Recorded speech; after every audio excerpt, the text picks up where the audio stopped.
Gostaria de saudar os irmãos com a paz do Senhor, amém, amados? Essa noite é uma noite especial, porque é noite de ceia, noite de comunhão. E eu trago uma palavra para o seu coração nesta noite. Como está o teu altar? Pergunta para o seu irmão aí da direita, da esquerda, como está o teu altar? Aleluia. Bendito seja o nome do Senhor. Amados, vamos abrir as nossas Bíblias no livro de 1 Reis, capítulo 18, verso 24. É um texto muito conhecido dos irmãos, quando o profeta Elias desafia os 450 profetas de Baal. E ali Deus revela a sua glória, o seu poder. E o texto é longo, mas eu quero ler com os irmãos, como é um texto muito conhecido da igreja. Eu quero ler só o verso 24. Diz assim a palavra de Deus, na versão da Bíblia atualizada, Ferreira de Almeida. Então, invocai o nome do vosso Deus, e eu invocarei o nome do Senhor. E há de ser que o Deus que responder por fogo, esse aqui é Deus. E todo o povo respondeu e disse: é boa esta palavra, amém? Amados, como está o teu altar? O texto é bem conhecido da igreja. O profeta Elias, o profeta do fogo e o profeta da água. O grande profeta do Antigo Testamento. O que representa todos os profetas, o ministério profético. Conforme Mateus capítulo 17, quando Moisés e Elias se apresentam no monte da transfiguração. Quando Jesus se transfigura diante dos discípulos. Elias foi o homem dos sinais, o homem que não conheceu a morte. O homem que tinha comunhão e intimidade com Deus. O homem que viveu um tempo difícil. Porque poucos podiam adorar ao Senhor livremente. Ele era o único profeta que teve coragem de enfrentar o rei Acabe e a sua esposa Jezabel. Mas, amados, Elias experimentou o sobrenatural de Deus na sua vida. E nesse momento em que, no contexto que nós acabamos de ler, nos fala justamente sobre Elias no Monte Carmelo, e juntamente com os 450 profetas de Baal, ali o profeta Elias, ele faz um apelo ao povo, porque as pessoas, os versos anteriores nos falam, que o culto de Baal havia crescido de uma forma tão grande, irmãos, o baalismo, que houve um sincretismo religioso, as pessoas adoravam a Baal e adoravam a Yahvé, Elohim, Adonai, né, Adonai?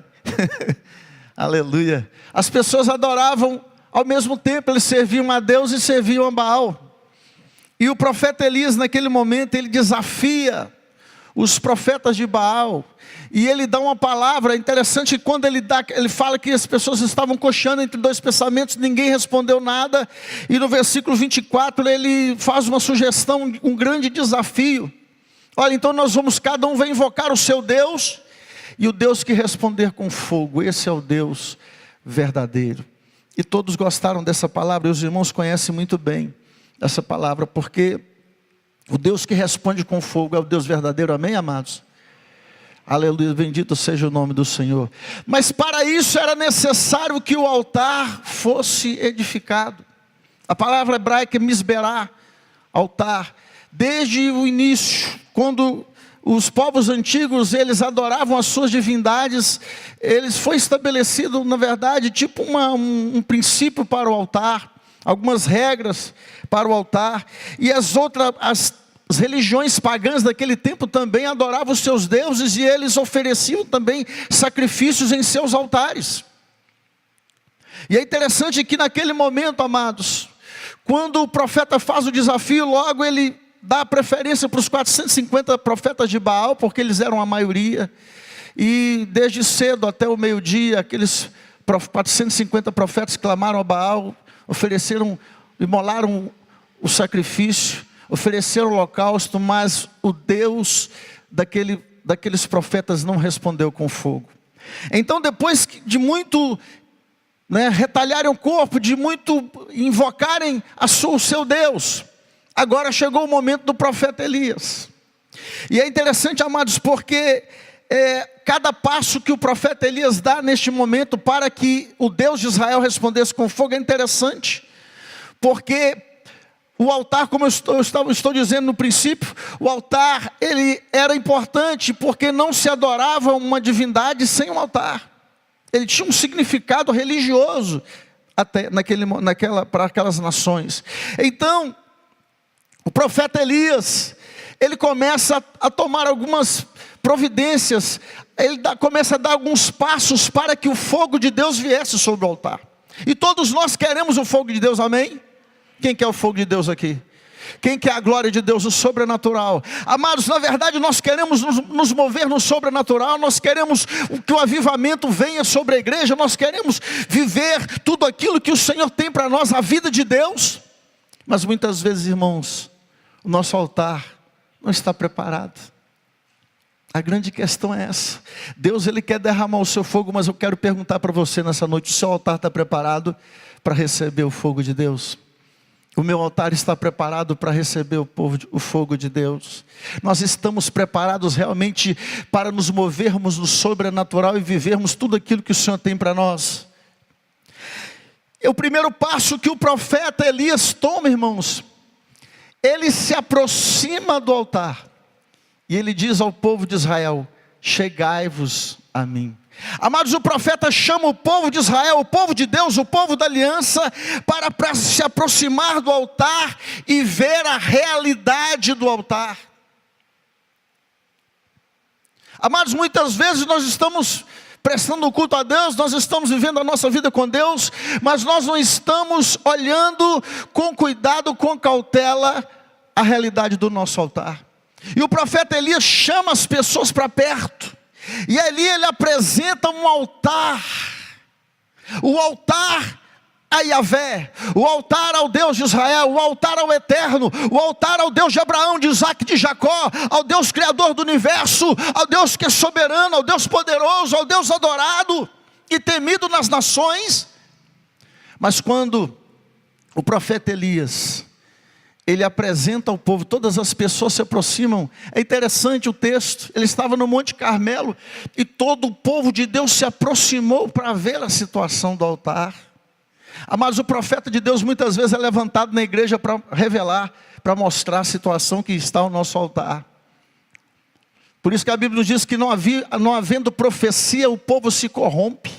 E mesmo em nosso tempo, amados, o ministério profético é muito importante na igreja do Senhor, conforme descrito em Efésios capítulo 4, verso 11, os 5 ministérios apostólico, profético, de ensino, pastoral e evangelista, e o ministério de evangelista. Então todos os ministérios são importantes, mas o ministério profético também tem o seu valor, porque o profeta, ele mostrava a situação, a realidade, e muitas vezes nós estamos vivendo a nossa vida, amados, sem percebermos como está o nosso altar. Amados, é interessante porque a palavra do Senhor nos diz que o altar ao Deus de Abraão, de Isaac e de Jacó estava em ruínas. O altar a Yahvé estava em ruínas. E eu fiquei pensando, meu Deus, é interessante porque os povos antigos, irmãos, os irmãos que gostam de ler a Bíblia, que gostam de ler literatura, sabem muito bem disso, que os povos antigos tinham o costume de sacrificarem aos seus deuses nos altos. Geralmente quando os reis de Israel se corrompiam, eles deixavam os altos, ou seja, as imagens nos montes, os montes mais altos da Palestina e em todo o mundo. Muitas vezes são lugares onde as pessoas, elas adoram a sua divindade, o Deus que eles creem, que eles acreditam. Porque, irmãos, naquele Monte Carmelo havia um altar a Baal, com certeza. Mas o texto não menciona que o altar a Baal estava em ruínas, que o altar a Baal estava destruído, que o altar a Baal estava desgastado. O que dá a entender é que o altar de Baal estava sempre sendo utilizado, porque as pessoas estavam adorando o baalismo, como estou dizendo para os irmãos. Ele havia crescido de uma forma terrível, até porque a rainha Jezabel era uma mulher consagrada a Baal, e ela tinha os seus profetas que comiam na sua mesa no palácio. E, irmãos, é interessante porque os filhos das trevas são mais prudentes que os filhos da luz. Essa que é a verdade. Porque será que muitas vezes as pessoas que não conhecem o Deus verdadeiro, elas são mais dedicadas, mais devotadas na sua religião, do que às vezes nós que conhecemos o Evangelho, o poder de Deus? Aquele altar, irmãos, estava em ruínas, porque aquele altar estava abandonado, estava desprezado, estava rejeitado. Há muito tempo que ninguém sacrificava, porque, irmãos, nós precisamos entender que o altar é a base da adoração, da oferta, do louvor a Deus. Se o altar não estivesse conforme a palavra de Deus, conforme a lei de Moisés, Deus não aceitava o sacrifício, Deus não aceitava a oferta, porque o altar, o lugar de sacrifício, era uma forma do homem se aproximar da divindade, do homem se aproximar de Deus. Se o altar não estivesse de acordo, se o altar não estivesse conforme as regras da lei, em Êxodo capítulo 20, de forma alguma Deus recebia aquele sacrifício, Deus recebia aquela oferta, Deus recebia aquela adoração. Por isso, irmãos, a gente precisa entender que altar é base da adoração. O altar é a base da adoração. Mas o altar a Deus, irmãos, ele estava em ruínas, porque ele estava desprezado, ele estava abandonado. É interessante, eu falava pela manhã, quando você quer destruir um imóvel, um bem que você tem, você não precisa destruí-lo com as suas próprias mãos, você sabia disso? Se você tem uma casa, um imóvel parado, um sítio, uma casa na praia, um segundo imóvel que não é alugado, não é emprestado, ninguém mora, ninguém reside naquele lugar, é interessante. Se você quiser destruir aquele bem, é simplesmente você largar para lá, deixar de lado, desprezar aquele imóvel, porque com o tempo, nós estamos aqui com o pastor Adonai, que é engenheiro, ele sabe muito bem disso. Com o tempo, o imóvel vai se deteriorando. Se você quiser destruir um carro que você tenha, simplesmente você encostar na garagem e deixa o seu carro ali parado por muitos meses, anos, você vai ver o que vai acontecer quando você tentar ligá-lo. Se você quiser destruir um relacionamento, um casamento, é muito simples, você não precisa agredir, você não precisa matar, você não precisa agredir verbalmente ou fisicamente o seu cônjuge. Porque se você se calar, se você for indiferente, você vai perder o seu relacionamento, a sua amizade. Amados, o altar de Deus estava desprezado. O altar de Deus estava abandonado. E eu te pergunto nessa noite, como é que está o seu altar? Hoje é noite de ceia, hoje é noite de comunhão.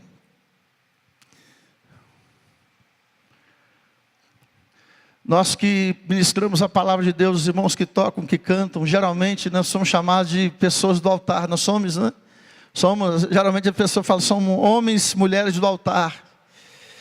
E há uma necessidade daquele que ministra, daquele que é líder, daquele que tem um chamado, que tem um ministério, ele estar mais próximo de Deus, ele estar buscando a face do Senhor.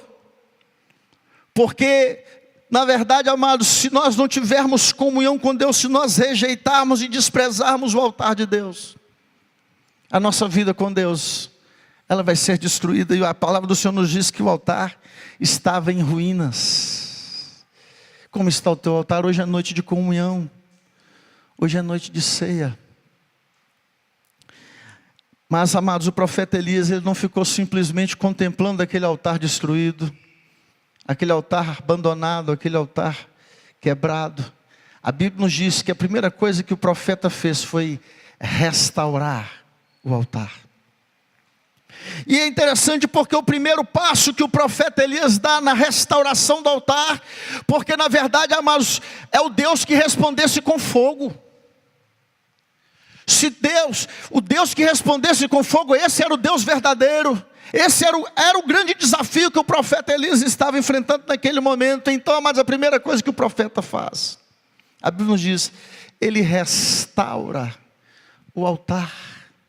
E como ele restaura o altar, é muito interessante, porque ele restaura o altar pegando 12 pedras. Ele pega 12 pedras representando as 12 tribos de Israel, representando o povo de Deus, representando o povo da aliança. Essas 12 pedras no passado representavam os filhos de Abraão, o povo da aliança, mas hoje estas pedras falam acerca de nós, de mim, de você, da igreja do Senhor.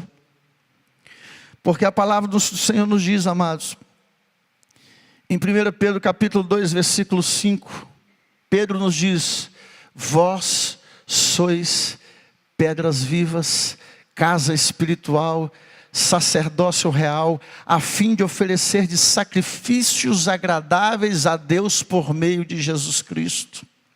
Ou seja, nós somos pedras vivas, da mesma forma, amados, que o profeta, ele restaura o altar. Ele restaura o altar com aquelas 12 pedras. Hoje nós somos pedras vivas, nós somos o altar de Deus. E nós aprendemos muito com o profeta naquele momento, porque, amados, conforme Êxodo capítulo 20, versículo 25, aquelas pedras que eram colocadas no altar, Deus havia estabelecido, porque o nosso Deus é um Deus de detalhes. Deus havia estabelecido que as pedras do altar, elas não podiam ser lapidadas. Elas não podiam ser trabalhadas. Elas não podiam ser manuseadas. Tinham que ser, porque se fosse assim, amados, se fossem pedras trabalhadas, lapidadas, a palavra do Senhor nos diz que ela profanaria o altar. É isso que o texto diz no capítulo 20, versículo 25. Então, na verdade, irmãos, as pedras do altar tinham que ser pedras toscas, pedras não trabalhadas, ou seja, da mesma forma que era pega na natureza. Cada pedra tinha um formato diferente, um tamanho diferente, mas para que o altar fosse edificado, tinha que se colocar pedras tiradas diretamente da natureza, sem serem trabalhadas.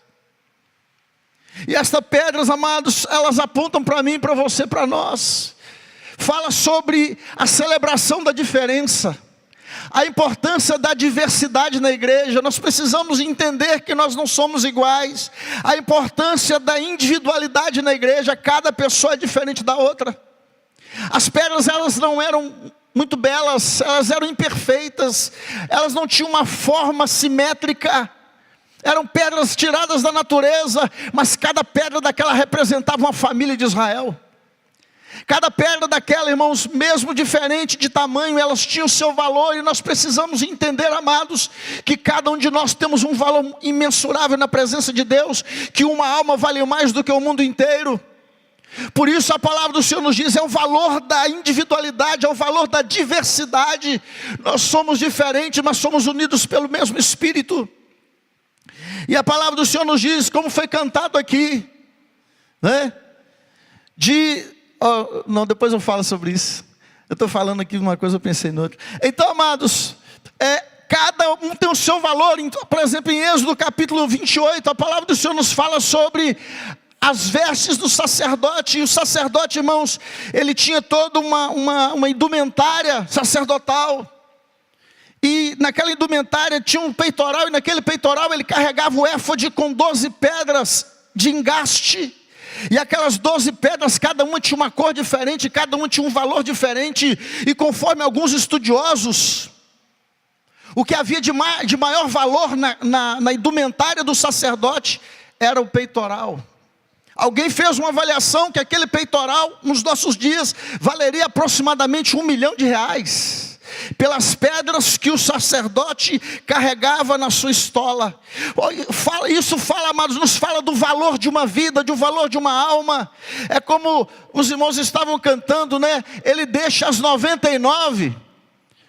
Não existe amor como o amor de Cristo, que Ele deixa as 99 e vai de encontro. Ele vai resgatar aquela ovelha perdida, aquela ovelha que deixou o aprisco. Porque uma alma, uma pessoa tem um valor imensurável na presença de Deus. Então, em primeiro lugar, nós aprendemos, irmãos, que apesar das nossas limitações, imperfeições e diferenças, o fogo de Deus, ele vem sobre o altar, ele se manifesta através da igreja, ele se manifesta através de cada vida. Então cada pessoa tem o seu valor. 1 Coríntios capítulo 12 nos fala sobre o corpo, a unidade orgânica da igreja, fala do valor de cada membro do corpo. E Paulo, em 1 Coríntios 12, ele diz que Deus resolveu dar maior honra àquele que não tinha nenhuma honra, no corpo de Cristo. Ele fazendo aquela comparação de Jesus como cabeça, nós como corpo. Então nós somos unidos por juntas e medulas. É isso que ele está falando sobre a unidade. Mas ali também Paulo está falando sobre o valor da individualidade. Nós não podemos desprezar isso. Cada pessoa tem o seu valor. Você tem o seu valor. Você faz parte da família de Deus, você faz parte do altar de Deus. Deus te comprou com alto e bom preço. Nós fomos comprados por preço de sangue, nem por ouro nem prata fomos resgatados, diz a palavra de Deus. Então, amados, aqui nós aprendemos do valor da diversidade. Cada um tem o seu valor, cada um é diferente do outro, né? Cada um tem uma forma diferente. E a gente precisa aprender com isso. É muito difícil às vezes a gente ouve pessoas falando assim, tem que tratar todo mundo igual. É verdade, amados, por um lado sim, não podemos fazer acepção de pessoas, mas se nós olharmos a individualidade, nós não podemos tratar todo mundo igual, porque cada um é diferente do outro. Tem irmãos que são mais sensíveis, tem irmãos que são mais maduros, tem pessoas que têm suporte para ouvir determinadas palavras, correções, outros, né, você não pode tratar da mesma forma. Tem alguns que conseguem digerir um alimento mais sólido, outros não. Você tem que tratar com papinha, com leite espiritual, porque se você der uma comida mais forte, ele entra em crise, e alguns às vezes até esfria na fé, porque não estava preparado. Então, amados, em primeiro lugar, nós aprendemos o valor da individualidade. Agora, amados, a segunda lição que aprendemos com a restauração do altar, para que o fogo de Deus viesse sobre aquele altar, e Deus revelasse a sua glória, é o poder da unidade. É o poder da unidade. Elias, o profeta Elias, ele coloca 12 pedras. Eu fiquei pensando muito sobre 12 pedras. Por que 12? Por que não 11? Por que não 10? Amados, tinham que ser 12 pedras. Fala do poder da unidade. O poder da unidade, amados, a glória de Deus, o poder de Deus, o avivamento só vem quando há unidade. Como nós queremos o fogo de Deus, o avivamento, se nós muitas vezes não queremos nem congregar e participarmos das reuniões, dos cultos? Como Deus vai manifestar a sua glória se nós não estivermos pelo menos juntos? O Salmo 126, 133, quero dizer, o salmista ele fala sobre o poder da unidade. Ele fala que a unção ela percorre o corpo de cima para baixo, do cabeça para o corpo. Ao quão bom e agradável é viverem unidos os irmãos. É o poder da unidade. É como o óleo precioso que desce sobre a cabeça, sobre a barba de Arão, até as orlas das suas vestes. É como o orvalho do Hermon que desce sobre os montes de Sião, porque ali o Senhor ordena a sua bênção e a sua paz para todo sempre. Ali o salmista está falando justamente sobre o poder da unidade, que é na unidade que a unção de Deus, ela desce do cabeça, que é Cristo, para os membros que somos nós. Amados, onde não há unidade, o fogo não pode se manifestar. A glória de Deus não pode se manifestar se não houver unidade. Em Atos capítulo 2, versículo 1, a palavra do Senhor nos diz: tendo cumprido o dia de Pentecostes, estavam todos reunidos no mesmo lugar. Nós precisamos entender, amados, que se fossem 11 pedras, o altar não estava edificado. Por que será que quando Jesus conta a parábola da ovelha perdida, da 100ª ovelha, aquele pastor vai para resgatar a ovelha perdida? Porque o altar de Deus não eram 99, o altar de Deus eram 100 ovelhas. E para Deus cada pessoa tem o seu valor. E quando o profeta Elias reúne aquelas 12 pedras representando as 12 famílias de Israel, ele está falando sobre a unidade. Como é importante estarmos juntos, como é importante partirmos o pão de casa em casa, como é importante vivermos este evangelho. Atos 2:44, e todos os que creram estavam juntos e tinham tudo em comum. Amados, o poder da unidade. Como nós queremos o fogo de Deus, como nós queremos a glória de Deus, se às vezes nós escolhemos as pessoas com as quais nos relacionamos. Esse aqui serve, esse aqui não serve, esse aqui está bom, esse aqui não está. Não era a pedra que escolhia o lugar onde ela era colocada. Quem escolhia era quem edificava o altar. É o homem de Deus que escolhia. E muitas vezes quando o homem de Deus fala assim: eu vou colocar você nessa posição, a pessoa fala que eu não quero. Porque Deus dá visão para o líder, para o pastor, para a liderança. E quando o seu pastor ele te dá uma direção, você pode ter certeza que ele já orou antes, ele já pagou um preço. Ele sabe o que ele está falando. E muitas vezes nós queremos: não, eu quero do meu jeito. Qualquer probleminha nós não congregamos mais. E eu fico pensando, amados, nós temos que ter prazer em estarmos reunidos, estarmos juntos, como os irmãos estão aqui hoje, para que o fogo de Deus venha. Quando as 12 pedras estavam ali juntinhas, coladas uma na outra, aí o profeta Elias continuou. Agora o altar estava restaurado, irmãos. Eu estou falando sobre o altar hoje. Agora Deus podia mandar o seu fogo. Mas é interessante que o fogo não é a primeira coisa que vem. O fogo é a última parte do processo. Nós queremos o fogo no começo, mas o Senhor está dizendo que o fogo é para quando o altar está restaurado. O fogo ele fica para o final. Porque se o seu altar não estiver preparado e você receber o fogo de Deus, você pode ter certeza que vai ser fogo de palha. Se você não estiver preparado para receber aquilo que Deus tem para a sua vida, você não vai conseguir preservar e reter a unção que o Senhor liberou sobre a sua vida. Por isso que Jesus disse na parábola que não se deita pano velho, remendo novo em pano velho, não se deita vinho novo em odres velhos, para que não se rompam os odres e perca o vinho. Ou seja, a unção, a glória de Deus, amados, ela pode não simplesmente a pessoa perder a unção, mas ela pode ser destruída por causa da unção. Como Saul foi destruído por causa da unção. Então, amados, o altar estava preparado agora. Então, amados, é interessante porque quando você olha uma pedra, você consegue ver os detalhes, os contornos, mas quando aquelas pedras são reunidas, é diferente. Você não consegue mais ver a individualidade, você vê um todo. E assim o altar estava restaurado. Agora o profeta Elias, conforme o texto, o altar estava restaurado, ele começa a preparar o altar para o fogo. Primeiro vem a restauração, irmãos. Aí ele começa a organizar a lenha sobre o altar. Alguns dizem que a lenha representa o nosso coração.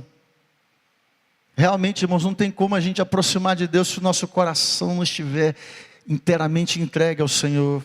Jeremias 29:13, buscar-me-eis quando me buscardes de todo o vosso coração. Lucas capítulo 24, versículo 32, os 2 discípulos no caminho de Emaús, Teudas e Cleopas, conforme a tradição da igreja, eles diziam entre si: porventura não nos ardia o coração quando ele nos expunha as escrituras? Amados, para que o fogo de Deus venha sobre o altar, o nosso coração precisa estar completamente entregue nas mãos do Senhor. Por isso o Senhor diz: filho meu, dá-me o teu coração. Por isso que o grande mandamento é amar o Senhor com todas as nossas forças, com todo o nosso coração. Porque o coração fala dos nossos sentimentos. O coração fala, amados, da nossa vida. O coração fala das nossas decisões, da nossa devoção. E não há como buscarmos a Deus se não for de todo o coração. E para que o fogo seja ateado, irmãos, o nosso coração precisa estar entregue totalmente nas mãos deste Deus poderoso e maravilhoso, que responde com fogo. O nosso coração precisa estar contrito, quebrantado e preparado. Aí o profeta pegou o sacrifício e começou a colocar sobre o altar. É a última parte. Por isso, irmãos, é muito interessante isso. Geralmente, mesmo quando a gente fala em jejum, o jejum, ele não pode ter um fim em si mesmo. Mesmo quando nós sacrificamos, nós abrimos mão de algo para dedicar ao Senhor, para consagrarmos a Deus. Se o altar não estiver restaurado e o nosso coração não for íntegro na presença de Deus, o sacrifício perde o seu valor. Traduzindo para o Novo Testamento, amados, o sacrifício representa o nosso próprio corpo. O que nós fazemos com o nosso corpo, como o nosso corpo é importante. Nós falamos isso ontem no Infop. Como o nosso corpo é importante, irmãos, para Deus. Tem gente que pensa que o corpo não tem valor nenhum. Tem sim, irmãos. O nosso corpo é tão importante, que aquelas pessoas que já morreram em Cristo, que estão dormindo em Cristo, aqueles que partiram para a eternidade, eles vão ter que voltar e pegar o corpo de novo para subir. O corpo é muito importante. E a palavra do Senhor nos diz lá em Romanos capítulo 12: rogo-vos, irmãos, pela compaixão de Deus, que apresenteis os vossos corpos em sacrifício vivo, santo e agradável a Deus, que é o vosso culto racional. O nosso corpo é templo do Espírito Santo, é morada de Deus, aleluia. Então não há como o Senhor nos incendiar se os nossos corpos não forem corpos consagrados a Deus, porque o Espírito Santo que em nós habita tem ciúme de nós. Por isso não podemos entregar os nossos membros à prostituição, ao pecado, à lascívia, à luxúria, às obras da carne. O nosso corpo é muito importante nesse processo. Paulo está dizendo ali, né, do culto racional, é justamente nós adorarmos a Deus com inteligência, entendendo o que verdadeiramente nós estamos fazendo. Porque adoração na Bíblia, no Antigo Testamento, significa trabalho. Adoração é trabalho oferecido à divindade, oferecido a Deus, mas é movimento. É trabalho. Então, tudo aquilo que você oferece a Deus, todo o trabalho que você oferece a Deus, pode ser uma adoração, com certeza. Não apenas cantar e louvar, mas todo serviço, todo trabalho, todo movimento oferecido a Deus é uma adoração. Então, amados, agora o profeta, ele coloca o sacrifício, tudo ali certinho, os pedaços, as partes. Tinha parte do animal que Deus não aceitava. Se Baal aceitava a oferta de qualquer jeito, era só matar o bicho e jogar lá em cima. O nosso Deus não. Tinha partes do animal que o nosso Deus não aceitava no sacrifício. Tinha que ser tirada fora. Era considerada imunda. E ali, irmãos, depois de concluir a organização do altar, a palavra do Senhor nos diz que o profeta Elias fez algo terrível. Ele fez um rego em torno do altar e pegou 4 cântaros de água e mandou o pessoal deitar água naquele rego e jogar água sobre o altar 3 vezes. E é interessante porque essa última parte, antes que o fogo de Deus viesse se manifestasse, ela também nos traz uma lição interessante, porque o nosso Deus, irmãos, é um Deus de agenda. O nosso Deus é um Deus que marca tempo e hora. O nosso Deus é um Deus de calendário. Deus não derrama fogo assim a ermo não, irmãos. Deus derrama fogo no tempo certo, na hora certa. Amém? Deus não vai enviar avivamento assim. Por isso que o avivamento acontece no dia de Pentecostes. Atos capítulo 2. E tendo cumprido o dia de Pentecostes, Jesus foi morto, foi sacrificado na festa da Páscoa. Porque Ele é o Cordeiro de Deus que tira o pecado do mundo. Deus não faz nada, irmãos, sem uma lógica. O nosso Deus, Ele é organizado. E Ele faz tudo no tempo certo, é no Kairos, é no tempo dEle. A Bíblia, irmãos, nos diz que aquele tempo era tempo de seca. O irmão que sempre vai a Israel, hein? O irmão Toninho já esteve muitas vezes em Israel, ele sabe mais do que eu. Que naquele tempo estava seco, 3 anos e pouco sem água. E não tinha água no monte. Para pegar água, eles tiveram que descer pelo Carmelo e lá no vale. Foi uma jornada longa para jogar água naquele altar. Foi uma jornada longa, irmãos. Sabe por quê? O profeta Elias não tinha pressa. Ele sabia que havia o momento certo para Deus manifestar o seu fogo. Por isso eu quero dizer, amado, não é no seu tempo não, amém? Não é no meu tempo, não é no tempo de Deus. É no tempo de Deus. Olha o que a Bíblia nos diz aqui no versículo 36, no mesmo capítulo 18. No devido tempo, para se apresentar a oferta de manjares, aproximou-se o profeta Elias e disse: o Senhor Deus de Abraão, Isaque e de Israel, fique hoje sabido que tu és Deus em Israel, que eu sou teu servo e segundo a tua palavra fiz todas estas coisas. Aí ele faz a oração com poucas palavras. Olha, irmãos, o profeta, ele não tem pressa porque ele espera a hora do sacrifício da tarde. Ele espera o momento, o horário da oferta de manjares. Alguns estudiosos dizem que é às 15 horas, o mesmo horário em que Jesus foi crucificado, que Jesus, ele expirou e disse: Eli, Eli, lama sabachthani. O mesmo horário que o cordeiro lá no Egito da Páscoa foi imolado no crepúsculo da tarde. Havia um momento, e naquele momento o profeta Elias, ele fez a sua oração. Porque ele sabia, amados, que Deus tem o seu tempo certo para realizar o que Ele tem para realizar. Para nós o tempo é cronos, para Deus o tempo é kairos. É no tempo de Deus, amados. E a palavra do Senhor nos diz que quando o profeta, quando chega aquele horário, aquele momento, irmãos, é naquela hora. Por isso que quando Deus fala com você para orar às 5 horas da manhã, não é 6 nem 7. Por isso quando o Senhor fala para você orar às 3 da manhã, não é 4 nem 5.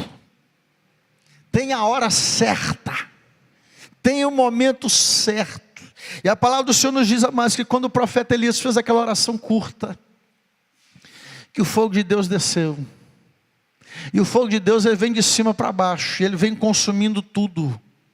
Primeiro o fogo de Deus consumiu o holocausto, o sacrifício, aquele animal que estava sobre o altar, que representa o nosso corpo, oferecido a Deus, consagrado a Deus. O fogo de Deus vem e consome o sacrifício. Depois o fogo de Deus vem na parte onde estava a lenha, que representa o nosso coração, e ele consome a lenha. O fogo de Deus agora desce e consome as pedras do altar. Que coisa linda, irmãos. O fogo de Deus consumiu as pedras do altar. O Senhor, amados, Ele quer, nós somos pedras toscas, informes, imperfeitas, mas o Senhor quer nos consumir com o seu fogo, com a sua glória, amém? Aleluia. E depois o fogo de Deus ainda consome a terra. Ou seja, eu entendo que ficou um buraco ali.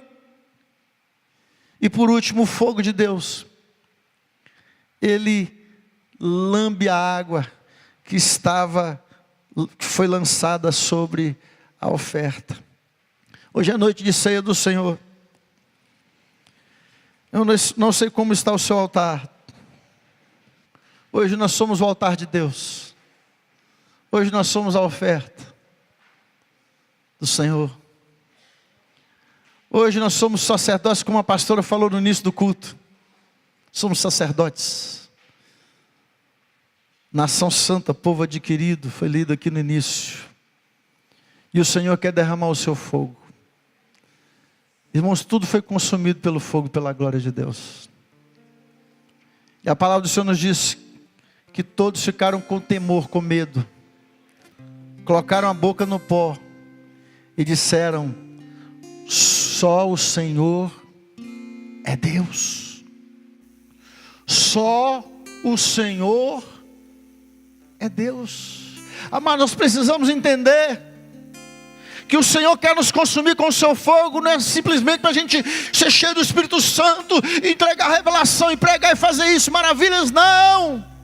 Deus quer nos encher com o seu fogo, com o seu Espírito Santo, irmãos, para que as pessoas vejam que só o Senhor é Deus, aleluia, para que o nome do Senhor seja glorificado através das nossas vidas, da minha vida, da sua vida. Mas para isso, irmãos, nós precisamos sermos consumidos pelo fogo de Deus.